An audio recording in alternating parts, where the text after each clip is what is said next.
La parole est à Monsieur Pierre Cordier, rapporteur de la Commission des affaires économiques.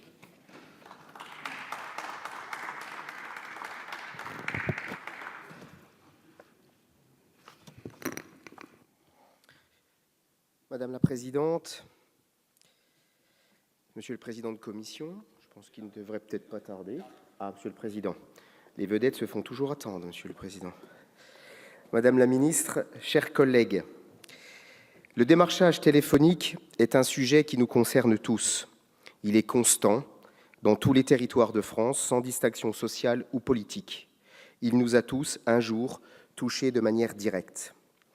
Ce démarchage par téléphone, chez des particuliers, souvent en soirée ou en week-end, exaspère chacun d'entre nous sans qu'aucune justification ne puisse lui être trouvée. Bien souvent, ces appels poussent à la consommation et jouent sur l'incapacité des interlocuteurs à évaluer les risques de leur engagement. Ils ciblent en particulier les publics fragiles, notamment les seniors ou les ruraux, et peuvent, dans certains cas, s'apparenter à un abus de faiblesse caractérisé. La proposition de loi que je défends devant vous a pour objet de l'encadrer pour restaurer les droits des consommateurs. Elle est nécessaire car le droit en vigueur est insuffisant et inefficace, et ce pour deux raisons.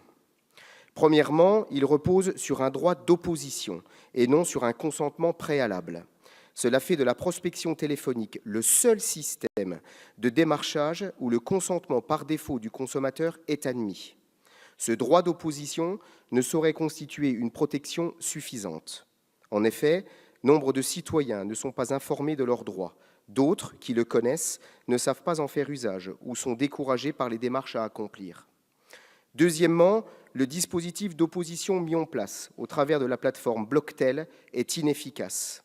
Depuis son entrée en vigueur, les appels intempestifs n'ont pas cessé chez les particuliers qui s'y sont inscrits et 81% des Français estiment qu'il ne fonctionne pas. Il en résulte une atteinte à la vie privée, une intrusion dans l'intimité non souhaitée et potentiellement risquée.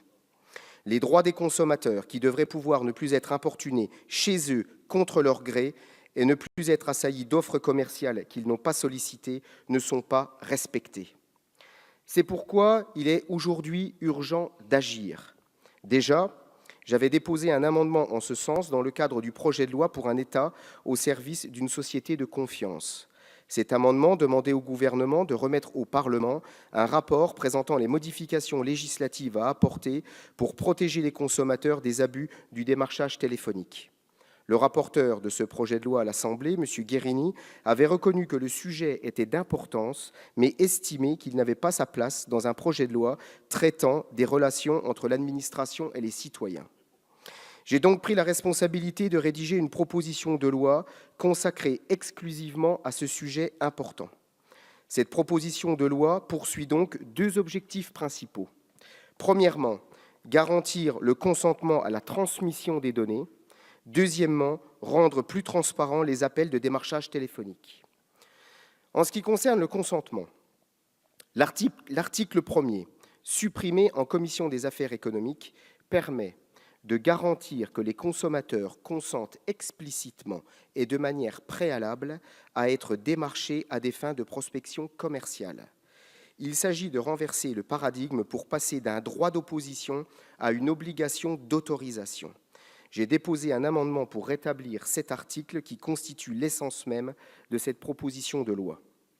L'article 4 contribue également à atteindre cet objectif en précisant que les personnes concluant un nouveau contrat auprès d'un opérateur de téléphonie devront donner explicitement leur accord pour le démarchage au moment de la signature du contrat. À l'heure actuelle, l'acheteur est seulement informé de son droit à s'inscrire sur une liste d'opposition au démarchage. L'article 5 actualise et augmente les sanctions applicables en cas de traitement des données téléphoniques d'une personne n'ayant pas donné son accord. Un article additionnel après l'article 5 a été, à mon initiative, adopté en commission pour renforcer les sanctions administratives contre les personnes démarchant les consommateurs inscrits sur Blocktel. En ce qui concerne la transparence, l'article 2 oblige les personnes appelant pour démarcher un particulier à des fins commerciales à donner dès le début de l'appel, un certain nombre d'informations le concernant et concernant son entreprise. Cet article a été renforcé en commission. L'auteur de l'appel devra également préciser l'objet social de son entreprise. Il doit en résulter une meilleure information du particulier appelé et un meilleur discernement de la nature commerciale de l'appel. L'article 3 prévoit de mettre en place un indicatif unique pour le démarchage téléphonique de manière à aider également les particuliers à repérer plus facilement les appels à vocation commerciale. Cet article a été limité en commission aux seules entreprises de démarchage téléphonique. Je propose pour ma part d'en exempter plutôt les entreprises les plus petites, dont l'activité principale n'est pas le démarchage. Nous en avons parlé longuement en commission et nous sommes tous d'accord pour garantir le démarchage commercial des artisans. Les dispositions de cette proposition de loi permettront d'améliorer le respect de la vie privée, de renforcer la protection des données personnelles et de limiter les abus de faiblesse.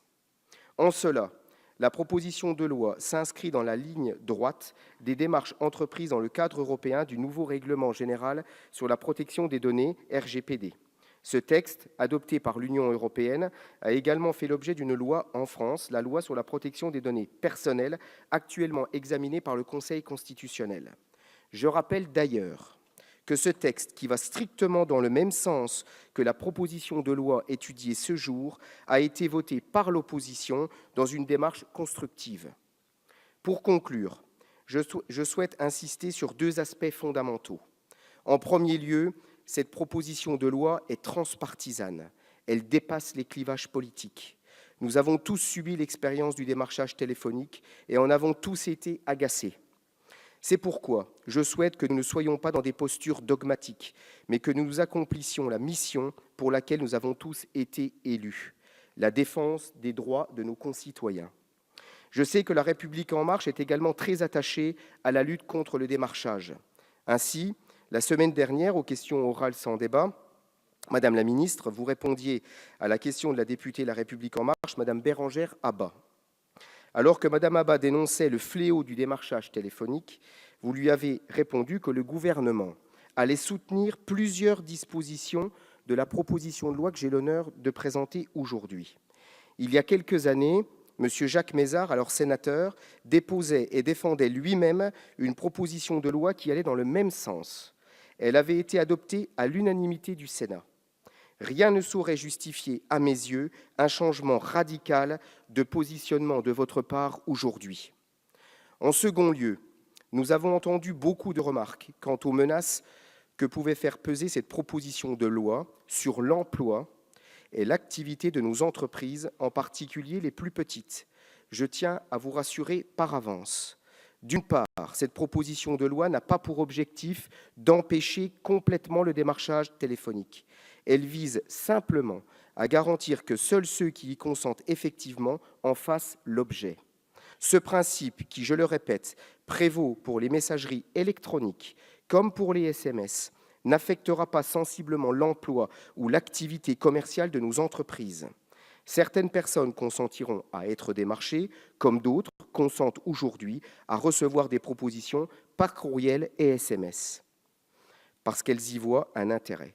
En tout état de cause, il restera toujours d'autres moyens de prospection et de démarchage que les appels, et sans doute plus efficaces pour toucher les jeunes générations.